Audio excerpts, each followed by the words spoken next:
신상옥 감독과 배우 최은희의 세기적 납북 사건. 그 화려한 드라마 뒤편에 역사 속에서 지워진 제3의 피해자가 있다는 사실을 알고 계십니까? 그 주인공은 바로 오수미입니다. 이 세기의 커플이 자유를 되찾은 영웅으로 추앙받는 동안 신상옥 아이를 낳고 홀로 남겨져 8년이라는 긴 세월 동안 세상의 모든 비난을 온몸으로 받아내야 했던 오수미는 철저한 희생양이 되어버렸습니다. 화려했던 음악의 스트에서 사회의 가장 밑바닥으로 추락해 약물과 고독에 시달리던 그녀. 결국 어느 운명적인 오후, 하와이의 절벽 아래로 차와 함께 몸을 던지며 비극적인 최후를 맞이했습니다. 목격자도 없었고 제동의 흔적조차 없었습니다. 남은 것은 오직 타살설과 자살설을 둘러싼 무성한 소문들 뿐.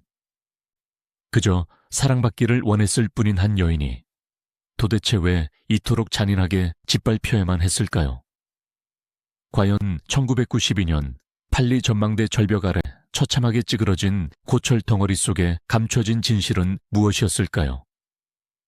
시간을 거슬러 1950년 3월, 한반도에 전운이 감돌던 그 불안한 봄날로 가봅니다. 제주도 출신의 어머니와 미군 장교 사이에서 한 여자아이가 태어났습니다. 아이의 이름은 윤영이, 훗날 오수미라는 이름으로 불리게 될 아이였습니다.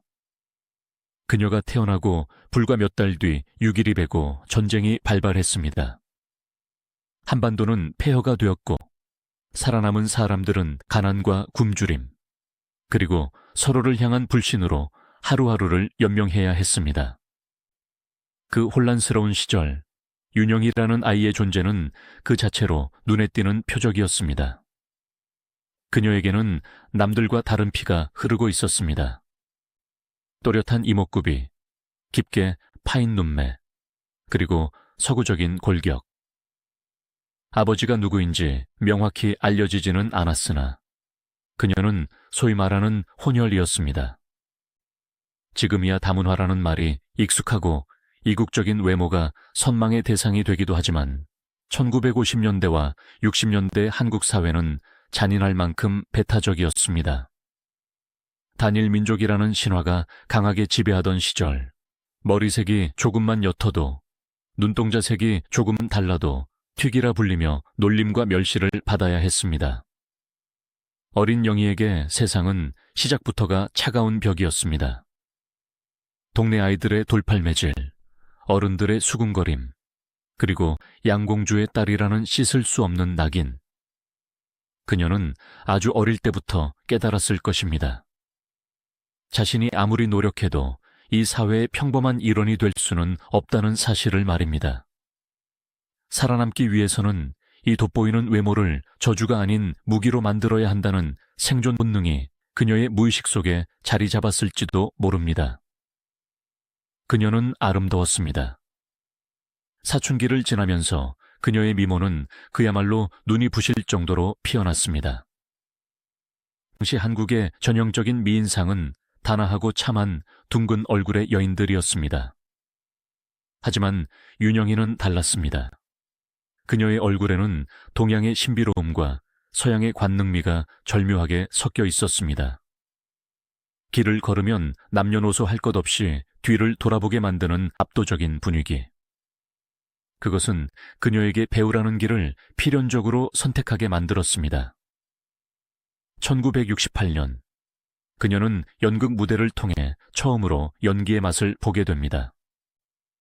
무대 위 조명 아래서 그녀는 비로소 이방인이 아닌 주인공이 될 수 있었습니다. 현실의 차가운 시선이 경이로움의 시선으로 바뀌는 그 짜릿한 순간, 그녀는 자신의 운명을 직감했을 것입니다. 1970년, 그녀는 라는 작품으로 마침내 스크린에 데뷔합니다.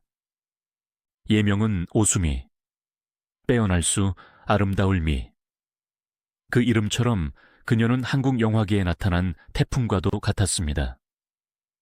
1970년대 초반, 한국 영화계는 과도기였습니다. 1960년대 한국 영화의 르네상스를 이끌었던 엄앵란, 최은희, 김지미 같은 고전적인 스타들의 시대가 저물어가고 텔레비전의 보급으로 영화 산업이 위기를 맞으면서 영화계는 더 자극적이고 더 새로운 얼굴을 찾고 있었습니다. 검열은 엄격했지만 대중은 은밀한 일탈을 원했습니다. 이 모순적인 시대적 요구에 오수미만큼 완벽하게 부합하는 인물은 없었습니다. 그녀가 등장하자마자 언론은 한국의 브리지트 바르도, 동양의 마릴린 먼로라는 수식어를 붙여주었습니다.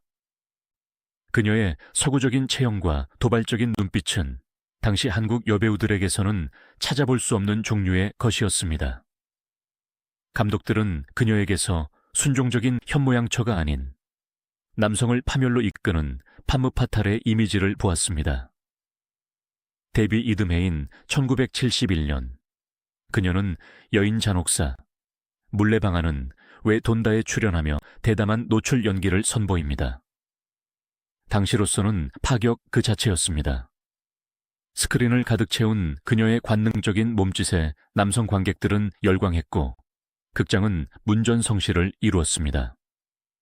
하지만 빛이 강하면 그림자도 짙은 법입니다. 그녀가 스타덤에 오를수록 그녀를 바라보는 시선은 더욱 이중적으로 변해갔습니다. 대중은 그녀의 영화를 보며 욕망을 해소했지만 극장문을 나서는 순간 그녀를 향해 저속하다, 나라 망신이다라며 비난의 화살을 쏘아댔습니다. 보수적인 여성 단체들은 그녀의 영화가 상영될 때마다 비판 성명을 냈고 평론가들조차 그녀의 연기력보다는 신체적 특징과 노출 수위에만 집중했습니다. 오수미에게 연기자라는 타이틀보다는 육체파 배우, 벗는 배우라는 꼬리표가 더 강하게 박혀버린 것입니다. 오수미는 억울했습니다. 그녀도 영희 욕심이 있는 배우였습니다. 1972년 김기영 감독의 영화나 1973년 어떤 방문여 같은 작품에서 그녀는 단순히 옷을 벗는 대상이 아니라 욕망과 불안 사이에서 줄타기하는 현대 여성의 내면을 표현하려 애썼습니다. 특히 이국적인 외모 때문에 맡을 수 있는 배역이 한정적이었음에도 불구하고 그녀는 그 안에서 자신만의 색깔을 찾으려 고군분투했습니다. 1975년 청룡영화상 여우주연상 후보에 올랐을 때 그녀는 비로소 세상이 자신의 진가를 알아주나 보다 하고 내심 기대했을지도 모릅니다. 하지만 수상은 불발되었습니다. 영화계 주류는 여전히 혼혈 배우이자 섹스 심벌인 그녀에게 정통 연기상을 안겨줄 준비가 되어 있지 않았던 것입니다. 이 시기 오수미의 내면은 어땠을까요? 화려한 스포트라이트를 받고 밤이면 화려한 파티에 초대받았지만 군중 속의 고독은 더욱 깊어졌을 것입니다. 사람들은 오수미라는 껍데기만 원할 뿐 그 안에 있는 상처받은 영혼에는 관심이 없었습니다. 나는 그저 인형이 아니에요 라고 외치고 싶었지만 그 외침은 카메라 플래시 터지는 소리에 묻혀버렸습니다. 그녀에게 필요한 것은 대중의 환호가 아니라 자신을 있는 그대로 편견 없이 바라봐줄 단 한 사람의 온기였을지도 모릅니다. 그녀가 느끼던 이 지독한 결핍과 외로움, 그것이 바로 다가올 비극의 씨앗이었습니다. 1970년대 중반, 한국 영화계는 검열 강화와 제작비 상승 등으로 인해 점점 더 소위 호스티스 영화나 에로티시즘을 강조한 멜로 영화로 기울어가고 있었습니다. 오수미는 그 흐름의 중심에 서 있었지만 동시에 소모품처럼 쓰이고 버려지는 현실에 지쳐가고 있었습니다. 그녀는 탈출구를 원했습니다. 자신을 알아주는 예술적 동반자, 자신의 이국적인 외모를 싸구려 눈요깃감이 아니라 예술적 영감으로 승화시켜줄 누군가를 간절히 기다렸습니다. 그리고 운명은 잔인하게도 그녀가 가장 만나지 말았어야 할 사람을 그녀 앞에 데려다 놓습니다. 1975년 영화의 촬영 현장. 그곳에는 당대 한국 영화계를 쥐락펴락하던 거장 신상옥 감독이 있었습니다. 신상옥 감독이 누구입니까? 1960년대 한국 영화의 황금기를 이끌며 신필름이라는 거대 영화 제국을 건설한 인물입니다. 그리고 무엇보다 당대 최고의 여배우이자 만인의 연인인 최은희의 남편이었습니다. 신상옥과 최은희, 이 두 사람의 이름은 마치 하나의 고유명사처럼 한국인들의 뇌리에 각인되어 있었습니다. 그들은 영화적 동지이자 부부로서 한국의 인꼬 부부를 상징하는 아이콘이었습니다. 하지만 1970년대 중반 신상옥 감독의 상황은 그리 좋지 않았습니다. 정부의 엄격한 검열로 인해 예술적 자유가 억압받고 있었고 무리한 사업 확장으로 신필름의 재정 상태는 악화 일로를 걷고 있었습니다. 또한 20년을 함께 살아온 아내 최은희와의 관계도 예전 같지 않다는 소문이 영화계 안팎에서 조심스럽게 흘러나오고 있었습니다. 창작의 고통과 사업 실패의 압박, 그리고 중년의 위기 속에서 신상옥 감독은 지쳐 있었습니다. 그런 그에게 젊고 도발적이며 지금까지 자신이 다루어왔던 고전적인 여배우들과는 전혀 다른 에너지를 뿜어내는 오수미는 거부할 수 없는 새로운 영감으로 다가왔을 것입니다. 영화를 촬영하기 위해 프랑스 파리로 떠났을 때 두 사람 사이의 기류는 묘하게 변하기 시작했습니다. 파리라는 낭만적인 도시의 분위기, 그리고 감독과 배우로서 나누는 깊은 예술적 교감. 오수미에게 신상옥은 단순히 나이 많은 감독이 아니었습니다. 그는 자신의 가치를 알아봐주는 거장이었고 아버지의 부재로 인한 결핍을 채워줄 수 있는 넓은 어깨를 가진 남자였습니다. 그녀는 감독의 천재적인 연출력과 카리스마에 맹목적으로 빠져들었습니다. 신상옥 감독 역시 자신의 지친 영혼을 위로해주는 이 젊은 여인의 당돌한 매력에 속수무책으로 무너졌습니다. 처음에는 예술을 논하고 영화를 이야기하며 시작되었을 만남이었습니다. 하지만 감정이라는 것은 이성이 통제할 수 있는 범위를 넘어선 지 오래였습니다. 촬영이 끝나고 스태프들이 모두 잠든 시간, 두 사람의 미래는 계속되었습니다. 그것은 단순한 호기심이나 육체적 탐닉을 넘어선 서로의 결핍을 채워주는 위험한 사랑이었습니다. 하지만 이 사랑은 세상의 축복을 받을 수 없는 것이었습니다. 아니, 세상에 알려지는 순간 모든 것을 파괴할 시한폭탄과도 같았습니다. 당시 한국 사회에서 간통은 단순한 도덕적 비난의 대상을 넘어 형사처벌을 받는 중범죄였습니다. 게다가 상대는 국민 배우 최은희의 남편. 만약 이 사실이 알려진다면 오수미는 감당할 수 없는 비난의 폭풍 속에 휘말리게 될 것이 뻔했습니다. 하지만 사랑에 눈이 먼 두 사람은 그 위험을 애써 외면했습니다. 우리는 서로 사랑하니까. 사랑은 죄가 아니니까. 오수미는 스스로에게 끊임없이 주문을 걸었을지 모릅니다. 하지만 그녀가 간과한 것이 있었습니다. 대중은 자신들이 사랑하는 우상을 지키기 위해서라면 그 반대편에 선 누군가를 기꺼이 마녀로 만들어 화형대에 올릴 준비가 되어 있다는 사실을 말입니다. 파리에서의 꿈같은 시간은 짧았습니다. 촬영이 끝나고 한국으로 돌아와야 했을 때 오수미는 직감했을 것입니다. 이제 곧 들이닥칠 현실의 태풍을. 그러나 그 태풍이 자신의 인생을 송두리째 뽑아버리고 결국에는 죽음으로까지 몰고 갈 거대한 비극의 서막이라는 사실까지는 미처 알지 못했습니다. 돌아오는 비행기 안에서 그녀는 창밖의 구름을 보며 무슨 생각을 했을까요? 신상옥 감독의 옆자리가 비워지고 자신이 그 자리를 차지할 수 있을 거라는 헛된 희망을 품었을까요? 아니면 이 불안한 행복이 영원히 깨지지 않기를 기도했을까요? 서울에 도착하자마자 은밀한 소문은 충무로 바닥에 퍼지기 시작했습니다. 신상옥 감독과 오수미가 심상치 않다더라. 파리에서 둘이 같이 있는 걸 본 사람이 한둘이 아니라더라. 소문은 꼬리에 꼬리를 물고 과장되고 왜곡되어 퍼져나갔습니다. 기자들은 냄새를 맡고 하이에나처럼 달려들기 시작했습니다. 그리고 결정적인 사건이 터집니다. 오수미가 신상옥 감독의 아이를 가졌다는 사실이 더 이상 숨길 수 없는 진실로 드러나게 된 것입니다. 이제 이 비극적인 드라마는 클라이맥스를 향해 치닫기 시작했습니다.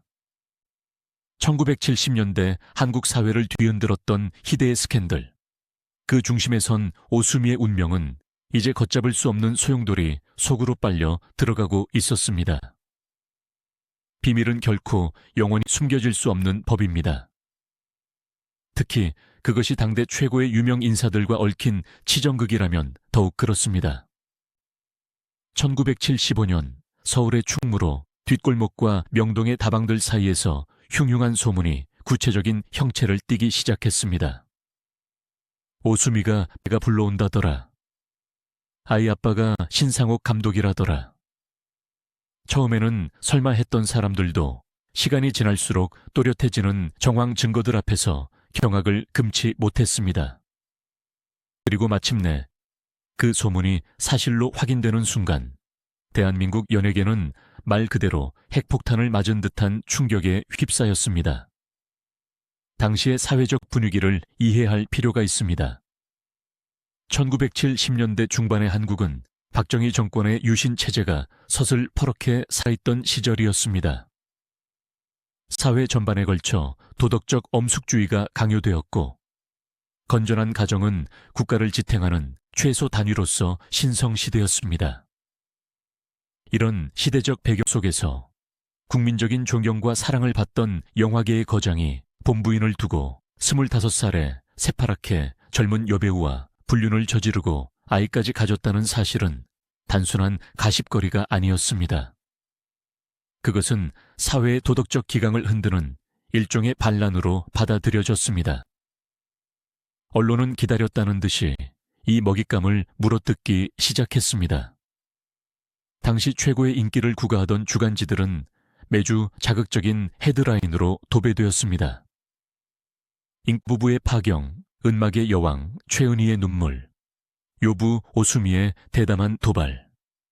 기사의 논조는 명확했습니다. 선과 악의 구도가 뚜렷했기 때문입니다.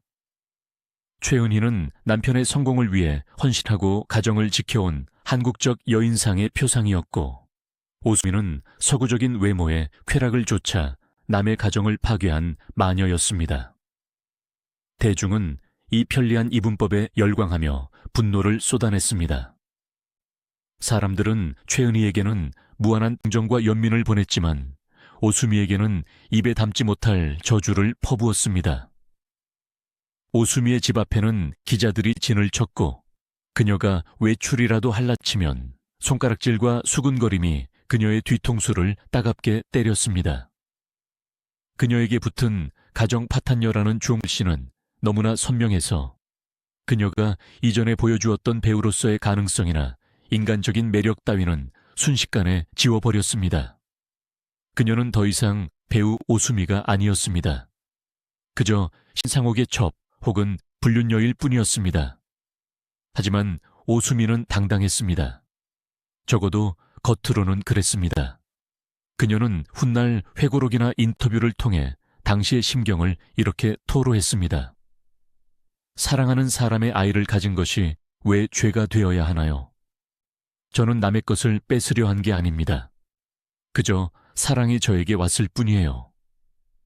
어쩌면 그것은 세상의 비난으로부터 자신을 지키기 위한 필사적인 자기방어였을지도 모릅니다.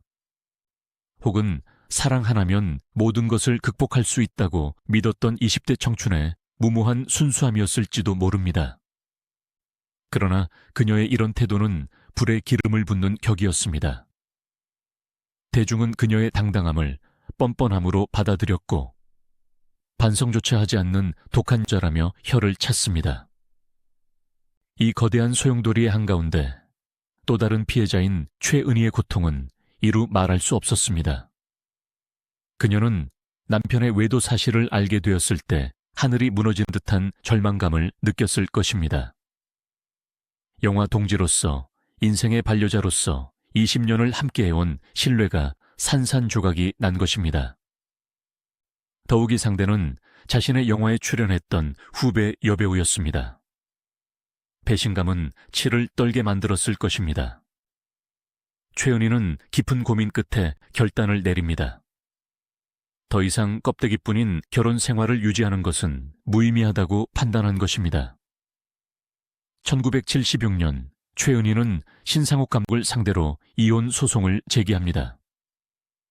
이 소식은 다시 한번 대한민국을 뒤흔들었습니다. 신상옥 최은희라는 브랜드의 해체, 그것은 한 시대의 종언을 의미했습니다.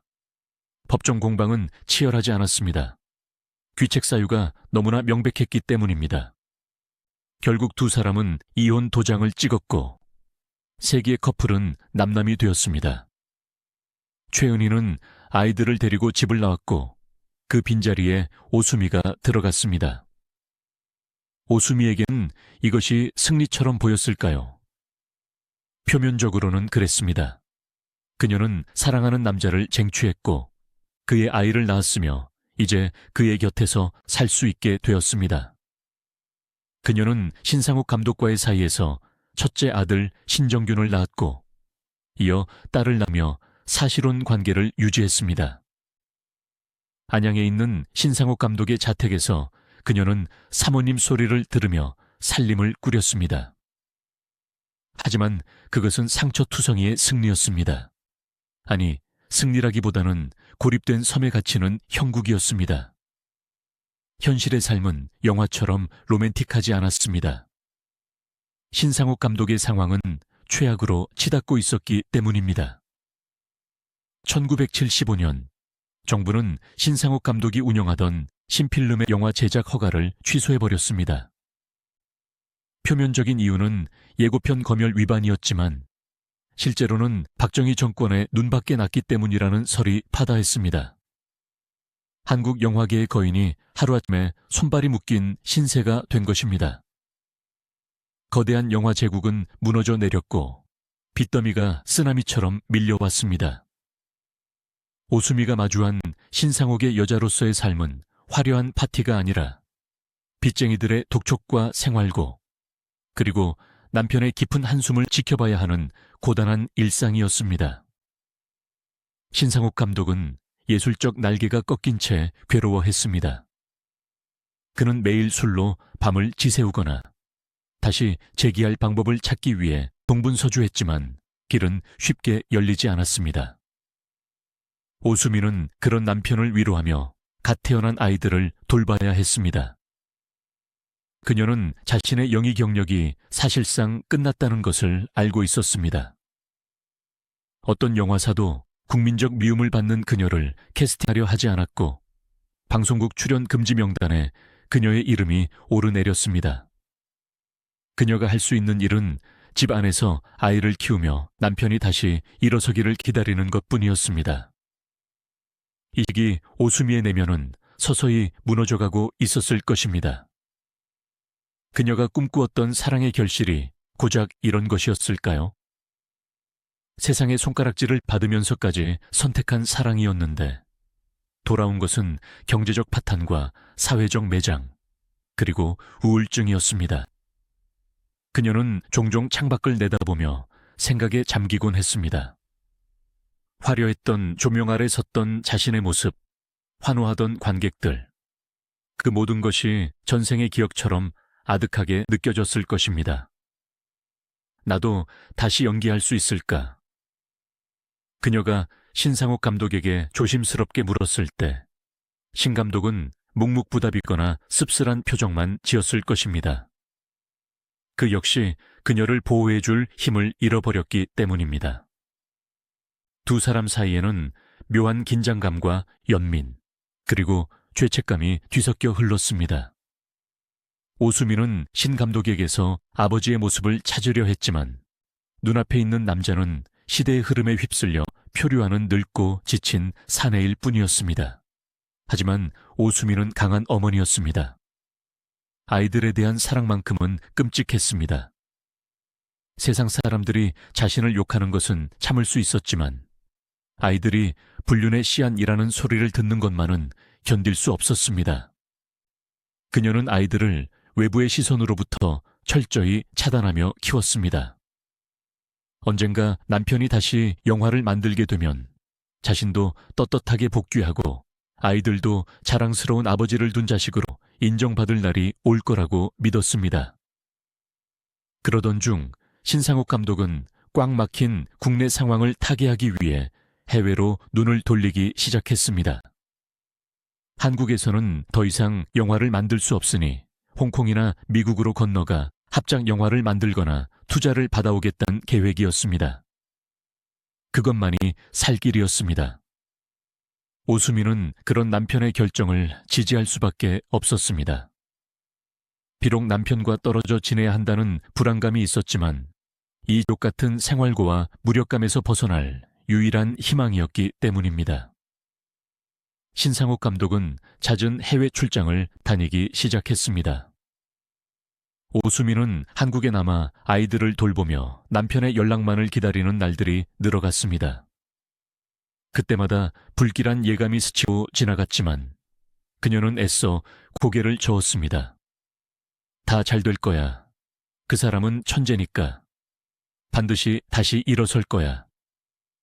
그리고 운명의 1978년이 밝았습니다.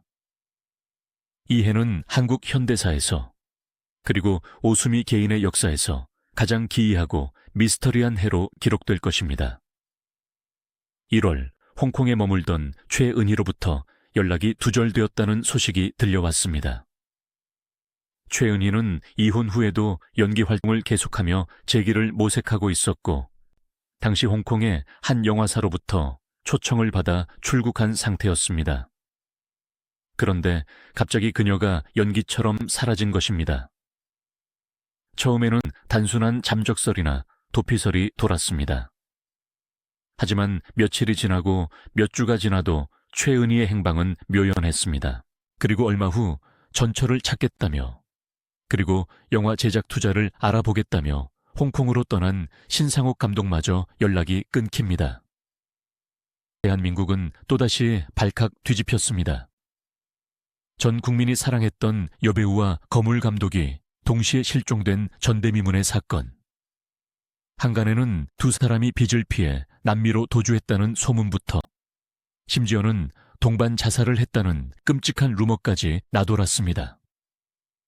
정보기관들이 움직이기 시작했고 언론은 연일 특종 경쟁을 벌였습니다. 이 혼란의 태풍 속에서 한국에 홀로 남겨진 오수미의 처지는 말로 다 할 수 없을 만큼 비참했습니다.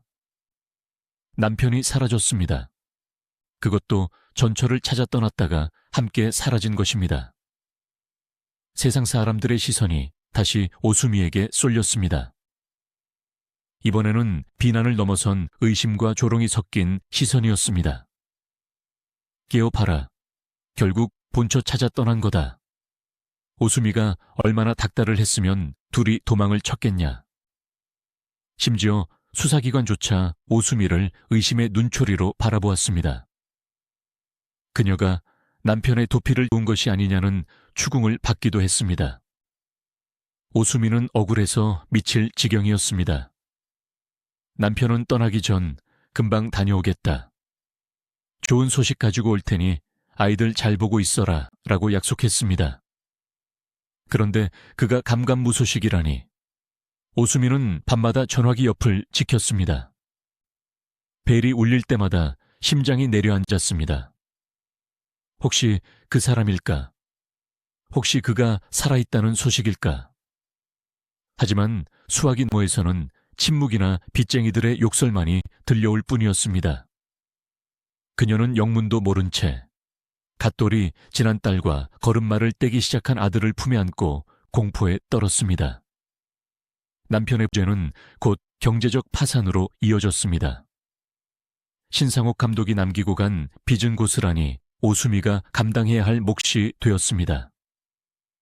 집에 압류 딱지가 붙고 쌀독이 바닥을 드러내기 시작했습니다. 화려했던 여배우의 자존심 따위는 사치였습니다. 당장 아이들 분유값을 벌어야 했습니다. 하지만 누가 실종된 감독의 불륜녀를 써주겠습니까? 그녀는 점점 벼랑 끝으로 내몰리고 있었습니다. 주변에 도움을 청할 사람도 없었습니다. 친구들도 영화계 동료들도 모두 그녀를 기피했습니다. 그녀는 철저히 고립무원의 상태였습니다. 그러던 어느 날 그녀에게 은밀하고도 위험한 제안들이 들어오기 시작했습니다. 밤무대, 나이트클럽, 술집, 화려했던 스크린의 스타가 대중의 저속한 호기심을 충족시키기 위해 서야 하는 무대들. 그녀는 치를 떨며 거절하고 싶었을 것입니다. 하지만 배고파 우는 아이를 보며 그녀는 입술을 깨물었습니다. 살아야 한다. 무슨 짓을 해서라도 아이들은 지켜야 한다. 그녀는 짙은 화장으로 슬픈 눈을 가리고 화려한 드레스를 입고 밤의 무대로 걸어 들어갔습니다. 1970년대 말 한국 사회가 겪었던 격동의 정치적 상황만큼이나 오수미의 개인사는 걷잡을 수 없는 비극의 심연으로 추락하고 있었습니다. 신상옥과 최은희가 북한이라는 미지의 세계로 납치되어 가고 있을 때 오수미는 남한이라는 현실의 지옥에서 또 다른 생존 전쟁을 시작해야만 했던 것입니다. 1978년의 봄은 잔인했습니다. 꽃은 피었지만 오수미의 세상은 얼어붙은 겨울 한가운데에 멈춰 있었습니다.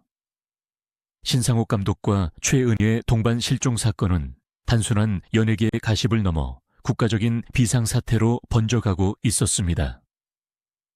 당시 대한민국은 반공 이데올로기가 국가의 존립 근거였던 시절이었습니다.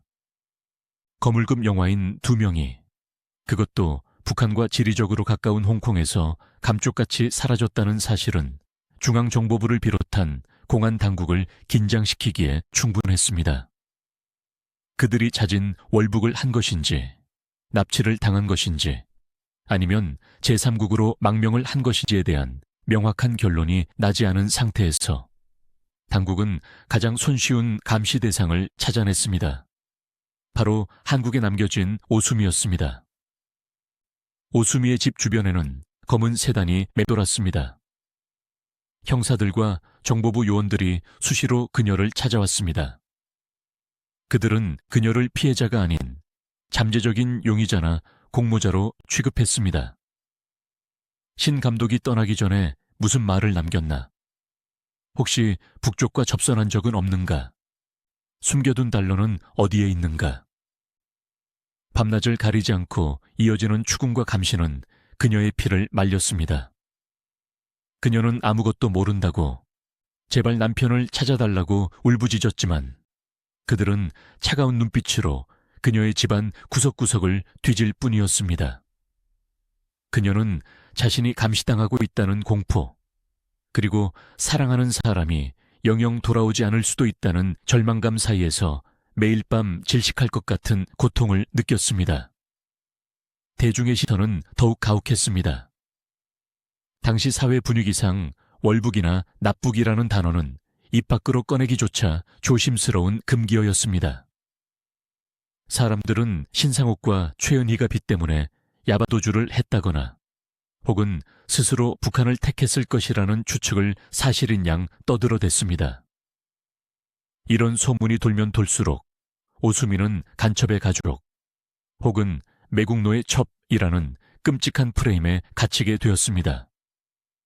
동네 슈퍼마켓에 분유를 사러 가는 일조차 가시밭길이었습니다. 뒤에서 들려오는 수근거림, 경멸 어린 눈빛들. 저 여자가 그 여자야. 남편 잡아먹고 아직도 뻔뻔하게 얼굴 들고 다니네. 그녀는 죄인처럼 고개를 숙이고 도망치듯 집으로 돌아와야 했습니다. 하지만 그녀에게는 무너질 권리조차 없었습니다.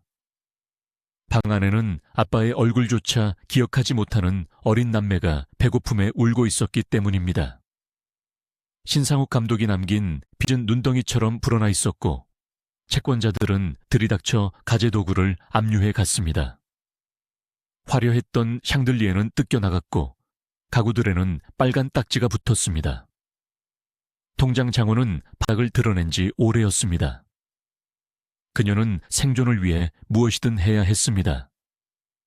여배우로서의 자존심을 내려놓는 것은 어렵지 않았습니다. 당장 아이들의 입에 밥을 넣어주는 것이 그 무엇보다 시급했으니까요. 결국 그녀는 밤의 세계로 발을 들입니다. 1970년대 말과 80년대 초, 한국의 반문화는 통행금지 해제를 전후로 폭발적으로 성장하고 있었습니다. 서울의 강남과 무교동, 그리고 지방 대도시의 나이트클럽과 카바레들은 화려한 조명 뒤에 짙은 어둠을 품고 선겁 중이었습니다. 오수미라는 이름값은 그곳에서 비틀린 방식으로 소비되었습니다. 업소 사장들은 그녀를 신상옥의 여자, 비운의 육체파 스타라고 홍보하며 손님들을 끌어모았습니다. 그녀가 무대에 오르면 술에 취한 남성들은 환호를 가장한 야유를 보냈습니다. 야, 오수미, 한번 벗어봐라. 신 감독은 어디 갔어? 여기서 춤추는 꼴을 봐야 하는데. 자욱한 담배 연기와 취객들의 노골적인 시선, 그리고 귀를 찢을 듯한 밴드 소리. 그 소란스러운 지옥 한가운데서 오수미는 마이크를 잡고 노래를 불렀습니다. 화려한 드레스를 입고 짙은 화장을 한 채 미소를 지었지만 그녀의 속은 시커멓게 타들어가고 있었습니다. 무대 위에서 그녀는 배우가 아니었습니다. 그저 술맛을 돋우기 위한 안주거리에 불과했습니다. 노래 끝나고 무대 뒤로 내려오면 취객들이 억지로 술을 권하거나 몸을 만지려 들기도 했습니다. 그녀는 그 수치심을 억누르며 팁 몇 푼을 받아 챙겨야 했습니다. 그것이 아이들의 분유값이고 기저귀 값이었으니까요. 지방 순회 공연은 더욱 고달팠습니다. 덜컹거리는 버스를 타고 전국 각지의 읍내 장터나 허름한 극장식 식당을 찾아다녔습니다. 대기실이라야 곰팡내 나는 창고가 전부였고 겨울에는 난방조차 제대로 되지 않아 입김을 불어가며 의상을 갈아입어야 했습니다. 한때 스크린을 가득 채우던 그녀의 얼굴은 이제 촌스러운 포스터 속에 조잡하게 인쇄되어 전봇대에 붙어 있었습니다. 그녀는 거울 속에 비친 자신의 얼굴을 보며 묻곤 했습니다. 나는 누구인가? 나는 어디로 가고 있는가? 하지만 거울 속의 여인은 짙은 아이라인 번진 눈으로 멍하니 그녀를 바라볼 뿐 아무런 대답도 해주지 않았습니다.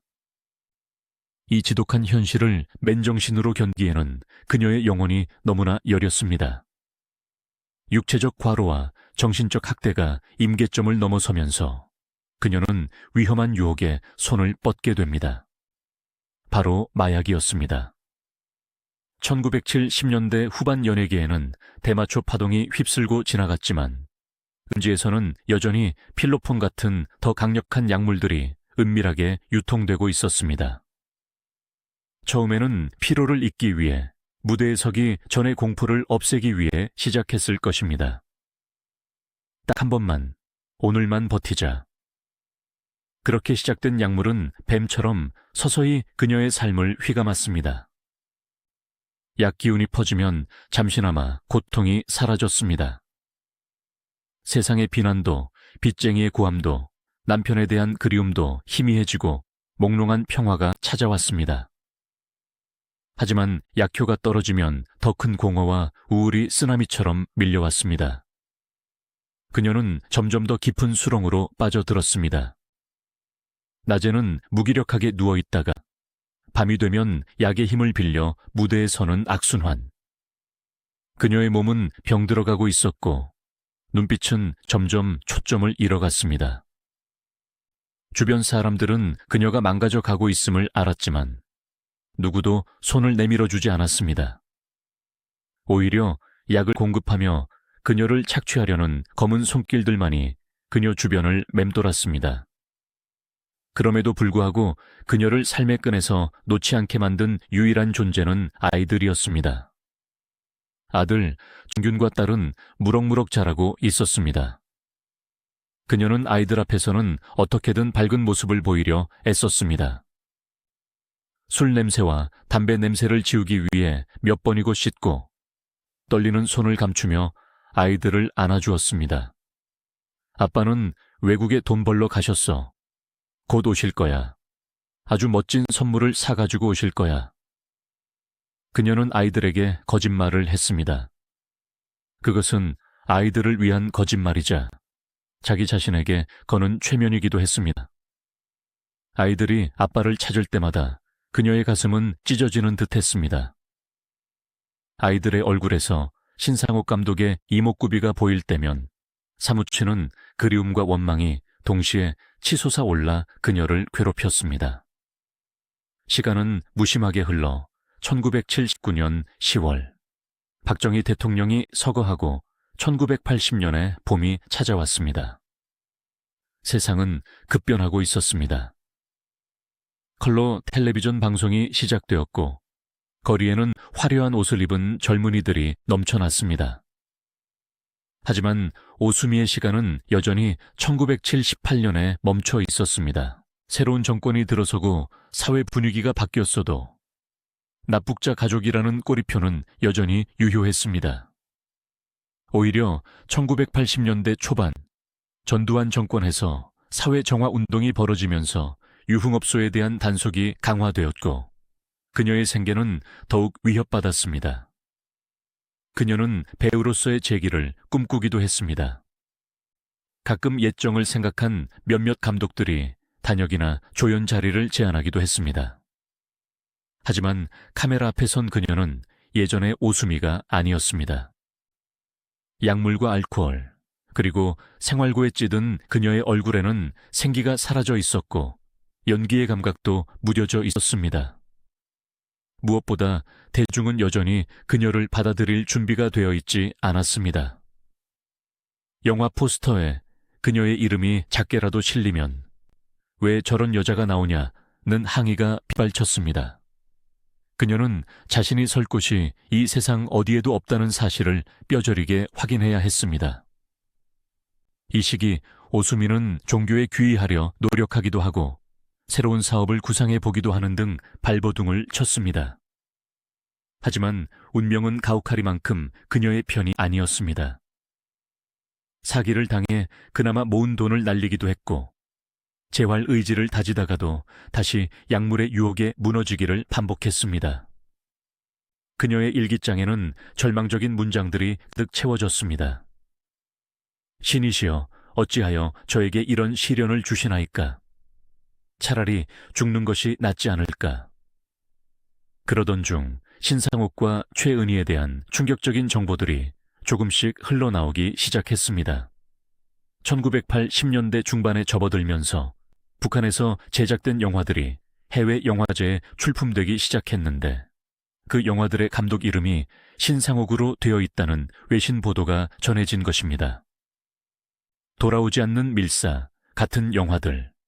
그것은 신상옥 감독이 북한에서 살아있을 뿐만 아니라 김정일의 전폭적인 지원 아래 영화를 만들고 있다는 명백한 증거였습니다. 이 소식을 접한 오수미의 심정은 복잡미묘했습니다. 일단 그가 살아있다는 사실에 안도했습니다. 죽은 줄로만 알았던 혹은 어딘가에 감금되어 고문당하고 있을 줄 알았던 남편이 다시 메가폰을 잡고 영화를 만들고 있다니. 하지만 동시에 걷잡을 수 없는 배신감과 공포가 밀려왔습니다. 북한이라니. 정말 북한으로 간 것이란 말인가? 그럼 나는, 우리 아이들은, 우리는 남한에서 빨갱이의 가족이 되어버린 것인가? 그녀는 혼란스러웠습니다. 남편이 자진해서 간 것인지 납치된 것인지에 대한 진실 공방이 다시 불붙었습니다. 만약 자진 월북이라면 그녀와 아이들의 인생은 완전히 끝장나는 것이었습니다. 연좌제가 엄존하던 시절 월북자의 가족은 사회적 사형 선고나 다름없었으니까요. 반면 납치라면 언젠가 돌아올 수 있다는 희망이 있었습니다. 그녀는 희망 쪽에 베팅하고 싶었지만 들려오는 소식들은 너무나 구체적이었습니다. 북한에서 신상옥과 최은희가 함께 영화사를 설립하고 김정일과 파티를 즐기며 호화로운 생활을 하고 있다는 소문들. 그 뉴스들을 접할 때마다 오수미는 텔레비전 화면을 멍하니 응시했습니다. 화면 속 자료 사진으로 등장하는 신상옥과 최은희의 모습. 두 사람은 여전히 콤비였고 여전히 부부처럼 보였습니다. 그 견고한 프레임 속에 오수미가 들어갈 틈은 1mm도 없어 보였습니다. 그녀는 자신이 철저하게 버려졌음을, 아니 애초에 그들의 인생이라는 거대한 대하 드라마에 잠시 끼어든 엑스트라에 불과했음을 뼈저리게 느껴야 했습니다. 그럼 지난 8년 동안 나는 무엇을 기다린 것인가? 나는 누구를 위해 이 모진 수모를 견디며 정조를 지켜온 것인가? 허탈감이 그녀를 덮쳤습니다. 그녀가 안양의 텅 빈 집을 지키며 밤무대를 전전하는 동안 북한의 평양에서는 신상옥과 최은희가 다시금 영화 예술의 꽃을 피우고 있었다는 현실. 그것은 잔인한 블랙 코미디 같았습니다. 이제 그녀에게 남은 것은 아무것도 없는 듯 했습니다. 사랑도, 명예도, 돈도, 젊음도.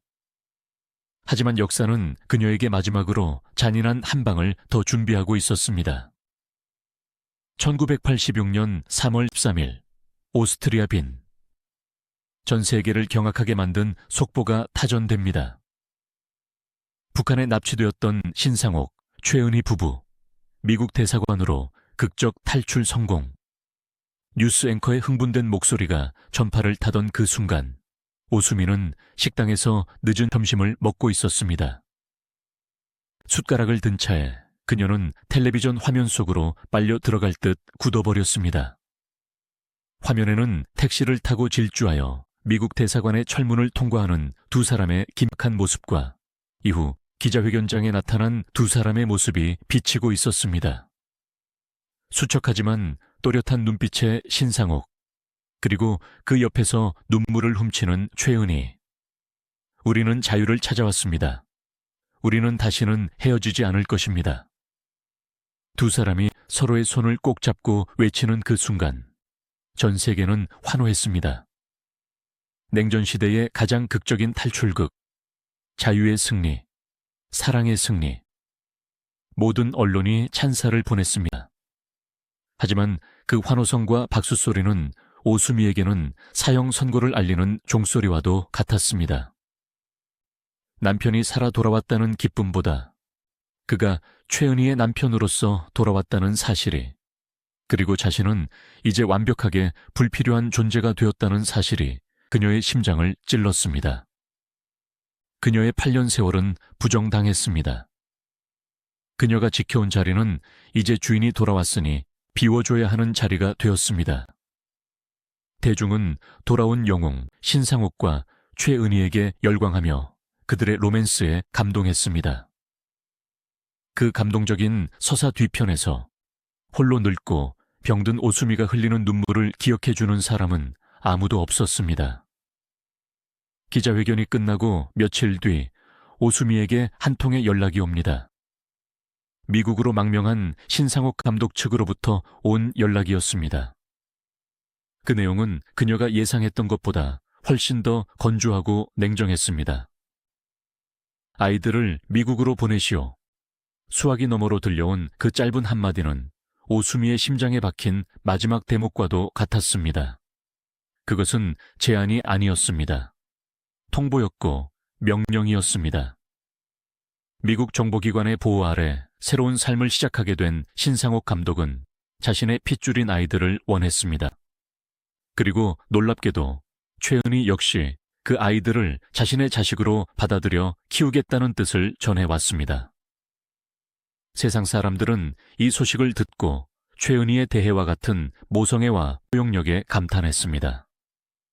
남편이 외도로 낳은 자식들까지 거두어들이는 그 성녀와 같은 모습에 언론은 찬사를 아끼지 않았습니다. 하지만 그 찬사가 커질수록 그림자는 오수미에게 더욱 짙고 길게 드리워졌습니다. 생모인 그녀는 무엇입니까? 아이들을 낳고 그 엄혹했던 8년의 세월 동안 온갖 손가락질과 생활고를 견디며 지켜낸 것은 바로 그녀였습니다. 그런데 이제 와서 완벽한 가정의 재건을 위해 아이들을 내놓으라니요. 그녀는 울부짖었습니다. 절대 보낼 수 없다고. 내 목숨은 내놓아도 아이들은 안 된다고 버텼습니다. 그녀에게 아이들은 단순한 자식이 아니었습니다. 지옥 같던 삶을 지탱해준 유일한 산소 호흡기였고 살아남아야 할 유일한 이유였습니다. 그러나 현실은 냉혹했습니다. 오수미의 상황을 돌아보십시오. 빚더미에 앉아 밤무대를 전전하는, 마약과 알코올에 의존해 하루하루를 위태롭게 버티는 몰락한 여배우. 반면 아이들이 가게 될 미국은 어떤 곳입니까? 세계적인 영화 감독인 아버지와 국민 배우인 어머니, 그리고 자유와 풍요가 보장된 기회의 땅입니다. 주변 사람들도, 심지어 그녀의 가족들조차 그녀를 설득했습니다. 영희야, 현실을 봐라. 네가 데리고 있어봤자 아이들에게 뭘 해줄 수 있니? 불륜녀의 자식, 약쟁이의 딸, 소리밖에 더 듣겠니? 아이들의 미래를 생각해서라도 보내주는 게 엄마의 도리다. 그 말들은 비수가 되어 그녀의 가슴을 후벼 팠습니다. 엄마의 자격. 가난하고 병든 엄마는 자식을 사랑할 자격조차 없는 것인가? 그녀는 밤새 아이들의 잠든 얼굴을 들여다보며 통곡했습니다. 아이의 따뜻한 뺨에 자신의 얼굴을 비비며 수만 번을 되뇌었습니다. 하지만 아침이 밝아오고 텅 빈 쌀통과 쌓여있는 독촉장을 볼 때마다 그녀는 무너져 내렸습니다. 결국 그녀는 인정할 수밖에 없었습니다. 자신이 아이들을 사랑하는 방식은 아이들을 더 나은 세상으로 떠나보내는 것뿐이라는 잔인한 사실을 말입니다. 1986년의 어느 날, 김포공항 출국장. 이별의 순간이 다가왔습니다. 아직 초등학생이었던 아들, 정균과 어린 딸은 영문도 모른 채 엄마의 손을 잡고 있었습니다. 미국에 가서 아빠 말씀 잘 듣고 공부 열심히 해야 해. 엄마가 금방 데리러 갈 거야. 알았지? 그녀는 아이들 앞에서 울지 않으려고 입술을 꽉 깨물어 피가 맺혔습니다. 아이들이 출국 심사대 너머로 사라질 때 그녀는 손을 흔들며 웃어 보였지만 아이들의 모습이 완전히 사라지는 순간 그녀는 공항 바닥에 주저앉고 말았습니다. 마치 몸속의 장기가 모두 빠져나간 듯한 끔찍한 상실감. 탯줄을 다시 한번 잘라내는 듯한 고통이었습니다. 아이들이 떠난 집은 무덤처럼 고요했습니다. 아이들이 가지고 놀던 장난감, 벗어놓은 옷가지들이 덩그러니 남아 그녀를 조롱하는 듯했습니다. 이제 그녀를 붙잡고 있던 마지막 끈이 끊어졌습니다. 더 이상 버텨야 할 이유도 맨정신으로 살아야 할 명분도 사라졌습니다. 그녀는 걷잡을 수 없는 타락의 길로 들어섰습니다. 술이 없으면 잠을 잘 수 없었고 약이 없으면 숨을 쉴 수 없었습니다. 그녀는 환각 속에서 아이들의 이름을 부르며 허공을 더듬었습니다. 정균아, 승리야. 하지만 돌아오는 것은 자신의 처참한 울음소리뿐이었습니다. 한국에서의 삶은 더 이상 의미가 없었습니다. 가는 곳마다 사람들의 시선이 그녀를 찔렀습니다. 자식까지 팔아먹은 여자. 신가족한테 위자료나 챙기려고 애들을 보낸 거겠지. 세상의 오해는 끝이 없었습니다. 그녀는 질식할 것 같았습니다. 이 땅에서는 숨을 쉴 수가 없었습니다. 도망쳐야 했습니다. 아이들이 있는 곳, 그리고 자신을 아는 사람이 아무도 없는 곳으로. 1987년 오수미는 마침내 한국 생활을 정리하고 미국행 비행기에 몸을 싣습니다. 명목은 아이들 곁으로 간다는 것이었지만 사실상 그것은 도피이자 유배였습니다. 그녀는 로스앤젤레스에 도착했습니다. 캘리포니아의 눈부신 태양은 그녀의 초라한 모습과 극명한 대조를 이루었습니다. 하지만 미국에 왔다고 해서 그녀가 아이들과 함께 살 수 있는 것은 아니었습니다. 신상옥 최은희 부부는 이미 비버리 힐즈 인근의 저택에 자리를 잡고 그들만의 완벽한 가정을 꾸리고 있었습니다. 그곳에는 오수미가 들어갈 자리가 없었습니다. 그녀는 아이들을 아주 가끔 만날 수 있는 이모 같은 존재로 전락했습니다. 아이들은 이미 최은희를 어머니라 부르며 새로운 환경에 적응해가고 있었습니다. 멀리서 아이들이 행복하게 웃는 모습을 지켜보는 오수미의 심정은 어땠을까요? 안도감과 동시에 밀려오는 질투, 그리고 뼈저린 소외감. 자신이 낳은 아이들이 자신을 잊어가는 과정을 목격하는 것은 그녀에게 또 다른 형태의 고문이었습니다. LA에서의 삶은 한국보다 더 비참했지. 결코 나아지지 않았습니다. 그녀는 가진 돈이 거의 없었습니다. 왕년의 스타라는 자존심은 헐리우드 간판 아래서 아무런 쓸모가 없었습니다. 그녀는 생계를 위해 한인타운의 구석진 곳으로 스며들었습니다. 영어를 거의 하지 못했던 그녀가 할 수 있는 일은 한정적이었습니다. 그녀는 LA 한인타운의 한 식당에서 웨이트리스로 일하기 시작했습니다. 상상해 보십시오.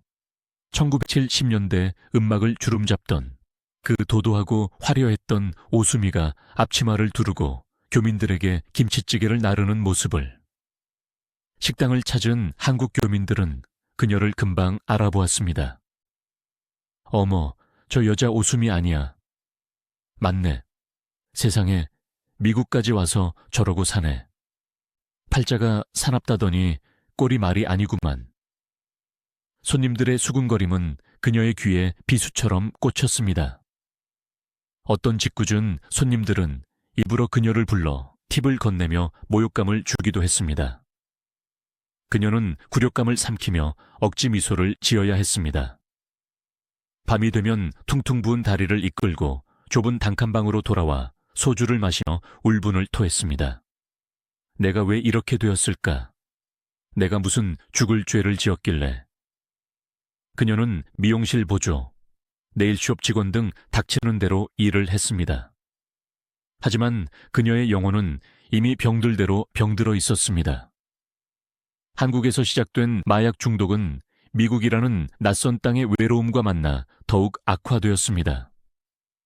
미국은 마약을 구하기가 한국보다 훨씬 쉬웠습니다.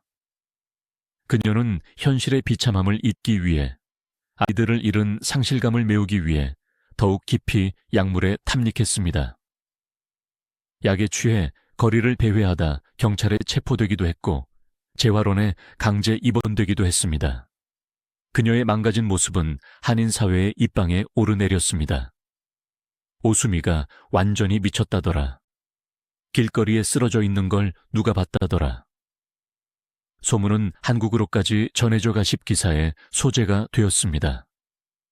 한때 톱스타가 이영만리 타국에서 마약 중독자가 되어 노숙자처럼 지낸다는 이야기는 대중에게 묘한 카타르시스와 연민을 동시에 불러일으켰습니다. 그녀의 삶은 빛이 들어오지 않는 긴 터널과 같았습니다. 1980년대 후반의 오수미는 껍데기만 남은 유령이었습니다. 가끔 정신이 맑아질 때면 그녀는 거울을 보며 오열했습니다. 거울 속에는 쭈글쭈글해진 피부와 퀭한 눈을 가진 낯선 노파가 서 있었습니다. 그 아름답던 동양의 마릴린 먼로는 어디로 갔을까요? 그녀는 자신의 아름다움을 저주했습니다. 차라리 평범한 얼굴로 태어났더라면, 차라리 배우가 되지 않았더라면, 차라리 신상옥을 만나지 않았더라면. 수없는 만약들이 그녀를 괴롭혔습니다. 신상옥 감독과 최은희 배우는 미국 영화계에서도 재기를 위해 활발히 활동하고 있었습니다. 그들의 성공 소식이 들려올 때마다 오수미는 더욱 깊은 어둠 속으로 숨어들었습니다. 그녀는 철저히 실패한 낙오자였습니다. 그녀의 존재 자체가 그들의 성공 신화의 오점이 되는 것 같아 그녀는 스스로를 더욱 고립시켰습니다. 그러던 어느 날, 그녀는 문득 바다를 보고 싶다는 생각을 하게 됩니다. 왜 하필 바다였을까요? 아마도 그녀의 고향 제주도의 푸른 바다가 그리웠던 것일지도 모릅니다. 아니면 끝없이 펼쳐진 수평선을 보며 꽉 막힌 가슴을 뚫고 싶었는지도 모릅니다. 더 이상 LA의 콘크리트 바닥과 한인타운의 질식할 듯한 시선들을 견딜 수가 없었습니다. 따뜻한 곳으로 가자. 아무도 나를 모르는 곳. 그저 파도 소리만 들리는 곳으로. 1990년 그녀는 마지막 남은 힘을 짜내어 거처를 옮깁니다. 목적지는 하와이였습니다. 지상낙원이라 불리는 그곳. 하지만 그녀에게 그곳은 휴양지가 아니라 생애 마지막 정착지이자 예고된 무덤이었습니다. 그녀는 짐 가방 하나 달랑 들고 하와이행 비행기에 올랐습니다. 창밖으로 멀어지는 LA의 야경을 보며 그녀는 아들 정균이 있는 쪽을 향해 마음속으로 작별 인사를 건넸습니다. 엄마가 미안해. 엄마가 너무 약해서 미안해. 부디 훌륭한 사람이 되어라. 하와이에 도착한 그녀는 오아후 섬의 작은 아파트를 얻었습니다. 창문을 열면 야자수가 흔들리고 멀리 바다가 보이는 곳이었습니다. 처음 며칠간은 평화로워 보였습니다. 그녀는 해변을 산책하며 모처럼 맑은 공기를 마셨습니다. 사람들은 그녀가 누구인지 몰랐습니다. 그저 동양에서 온 쓸쓸해 보이는 중년 여인으로만 볼 뿐이었습니다. 그 익명성이 그녀에게는 유일한 위안이었습니다. 하지만 낙원조차도 지옥을 품고 있는 사람에게는 또 다른 지옥일 뿐이었습니다. 그녀가 짊어지고 온 고독과 중독의 그림자는 하와이의 강렬한 태양 아래서 더욱 짙게 드러났습니다. 그녀는 다시 술병을 잡았습니다. 아름다운 풍광은 그녀의 비참한 내면을 더욱 부각할 뿐이었습니다. 외롭다. 너무 외롭다. 그녀의 일기장 마지막 페이지들은 삐뚤빼뚤한 글씨체로 쓰인 외로움이라는 단어로 도배되어 있었습니다. 그녀의 건강은 급속도로 악화되었습니다. 오랜 약물 복용으로 인해 환청과 환각이 수시로 찾아왔고 몸은 쇠약해져 걷기조차 힘들 때가 많았습니다. 주변 교민들의 도움으로 근근히 생활을 이어갔지만 그녀의 눈빛은 이미 삶에 대한 의지를 놓아버린 사람의 그것이었습니다. 그리고 운명의 1992년이 다가오고 있었습니다. 그녀는 자신의 끝이 머지않았음을 직감했을까요? 그녀는 사고가 나기 며칠 전 지인에게 전화를 걸어 횡설수설하며 이런 말을 남겼다고 합니다. 내가 갈 곳은 바다밖에 없어. 바다가 나를 부르는 것 같아. 그것이 죽음을 예감한 자의 독백이었는지 아니면 약 기운에 취해 뱉은 헛소리였는지는 아무도 모릅니다. 하지만 분명한 것은 그녀의 영혼이 이미 이승의 끈을 놓고 저 세상을 향해 서서히 걸어가고 있었다는 사실입니다. 운명의 1992년 2월 15일 그날 아침 하와이의 하늘은 눈부시게 맑았습니다. 오수미는 무엇에 홀린 듯 도요타 캠리 렌터카의 열쇠를 집어들었습니다. 그녀가 향한 곳은 깎아지른 절벽과 거센 바람으로 유명한 팔리 전망대였습니다. 오후 4시경 평화롭던 도로에 굉음이 울렸습니다. 목격자들에 따르면 굽은 도로에서 속도를 줄여야 했던 그녀의 차는 오히려 가속이 붙은 듯 질주했습니다. 브레이크 등은 들어오지 않았습니다. 통제불능 상태에 빠진 차는 가드레일을 뚫고 100m 아래 까마득한 절벽으로 수직 낙하했습니다. 1970년대에 풍미했던 세기의 미녀 오수미의 시간은 그 처참하게 구겨진 고철 덩어리 속에서 그렇게 영원히 멈춰버렸습니다. 사고 소식이 태평양을 건너 한국에 전해진 것은 시차로 인해 하루가 지난 뒤였습니다. 1992년 2월 17일 조간신문들은 일제히 그녀의 부고를 타전했습니다. 비운의 스타 오수미, 하와이서 의문의 추락사, 브레이크 파열, 타살인가 자살인가, 43세의 짧은 생, 절벽 아래서 마감하다. 대한민국은 다시 한번 충격에 휩싸였습니다. 신상옥 최은희 부부의 탈출 드라마가 막을 내린 지 몇 년 지나지 않아 그 드라마의 가장 비극적인 조연이었던 오수미가 시신으로 돌아온다는 소식은 사람들의 가슴을 서늘하게 만들었습니다. 대중은 그녀를 욕하면서도 한편으로는 그녀의 기구한 운명에 혀를 내둘렀습니다. 어쩌면 저 여자의 팔자는 저렇게도 드셀까. 사람들은 혀를 찾지만 그 안에는 일말의 연민과 공포가 섞여 있었습니다. 마치 고대 그리스 비극의 주인공처럼 운명이 던진 돌팔매를 피하지 못하고 그네 파멸해버린 한 인간에 대한 원초적인 동정심이었습니다. 하지만 슬픔보다 먼저 고개를 든 것은 의혹이었습니다. 호놀룰루 경찰 당국의 1차 조사 결과는 브레이크 파열로 인한 사고사였습니다. 하지만 이 단순한 결론을 곧이곧대로 믿는 사람은 거의 없었습니다. 타이밍이 너무나 절묘했고 상황이 너무나 영화적이었기 때문입니다. 사람들의 입을 타고 음모론이 들불처럼 번져나갔습니다. 첫 번째 의혹은 타살설, 그 중에서도 북한 개입설이었습니다. 당시만 해도 냉전의 잔재가 남아있던 시절이었고 신상옥 최은희 부부의 탈출은 북한 정권, 특히 영화광이었던 김정일에게 씻을 수 없는 모욕을 안겨준 사건이었습니다. 호사가들은 북한 공작원들이 신상옥 감독에게 경고를 보내거나 복수를 하기 위해 가장 방어력이 약한 고리인 오수미를 노렸을 것이라는 시나리오를 써 내려갔습니다. 실제로 사고 차량의 브레이크 라인이 누군가에 의해 인위적으로 절단된 흔적이 있다는 루머가 돌기도 했습니다. 두 번째 의혹은 자살설이었습니다.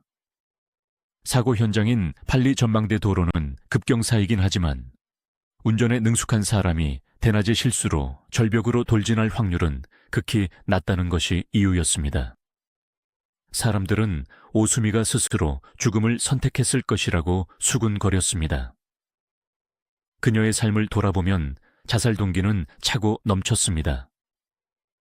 사랑했던 남자에게 버림받고 아이들마저 빼앗긴 채 이영만리에서 마약과 알코올에 의존해 살아가던 비참한 현실. 더 이상 추락할 곳 없는 바닥에서 그녀가 마지막으로 선택할 수 있는 존엄은 스스로 생을 마감하는 것뿐이라고 생각했을지도 모릅니다. 세 번째는 환각 운전설이었습니다.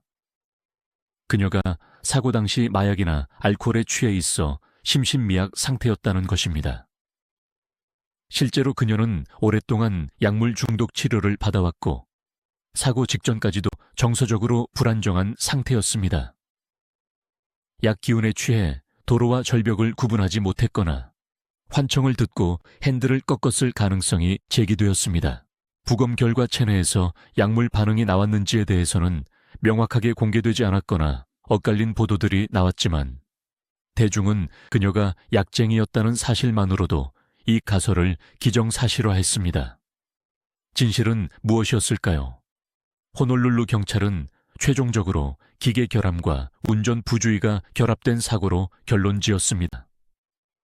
타살을 의심할 만한 외부 침입 흔적이나 폭발물 등은 발견되지 않았고 자살을 입증할 만한 명확한 유서도 발견되지 않았기 때문입니다.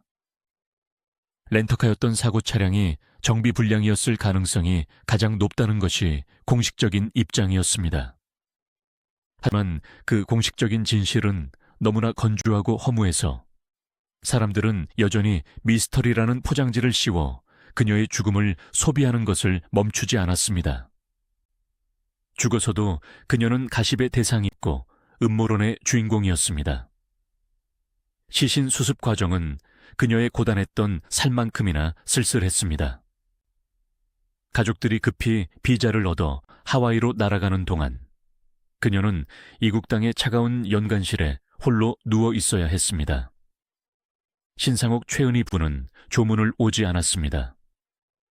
그저 대리인을 보내거나 조화를 보냈을 뿐입니다. 결국 화장된 유해는 하얀 보자기에 쌓인 작은 유골함이 되어 그리던 고국으로 돌아왔습니다. 과거 화려한 플래시 세례를 받으며 귀국했던 신상옥 최은희 커플과는 대조적으로 그녀의 마지막 귀향길을 맞아준 것은 오열하는 동생과 차가운 호기심을 가진 카메라 렌즈들 뿐이었습니다. 그녀는 그렇게 경기도 남양주의 한 공원 묘지에 이름 없는 들꽃처럼 조용히 잠들었습니다. 그녀가 떠난 뒤 남겨진 사람들의 삶은 계속되었습니다. 특히 그녀가 목숨보다 아꼈던 두 아이, 신정균과 승리. 그들은 미국에서 어머니의 부고를 들어야 했습니다. 엄마가 하늘나라로 갔다는 말을 전해 들은 아이들의 심정은 어땠을까요? 자신들을 버린 줄 알았던, 그러나 실은 자신들을 살리기 위해 떠나보냈던 엄마. 그 엄마를 다시는 볼 수 없게 되었다는 사실은 사춘기에 접어든 아이들에게 씻을 수 없는 상처를 남겼습니다. 신상옥 감독과 최은희 배우는 아이들을 위로하며 키웠지만 생모의 빈자리는 그 무엇으로도 채울 수 없는 구멍이었습니다. 아들 신정규는 훗날 아버지의 뒤를 이어 영화 감독이 되지만 그의 영화 인생 밑바닥에는 어머니에 대한 그리움과 연민, 그리고 아버지의 그늘에 대한 복잡한 감정이 깔려 있게 됩니다. 오수미가 떠난 지 30년이 훌쩍 지났습니다. 만약 그녀가 조금 더 늦게 태어났다면 어땠을까요?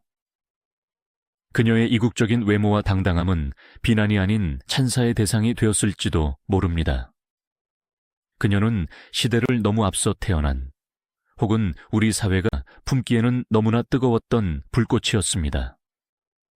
그녀의 찌그러진 자동차가 발견된 하와이의 절벽은 단순한 사고 현장이 아니라 편견과 배타심이 한 인간을 어디까지 내몰 수 있는지를 보여주는 슬픈 증거였습니다.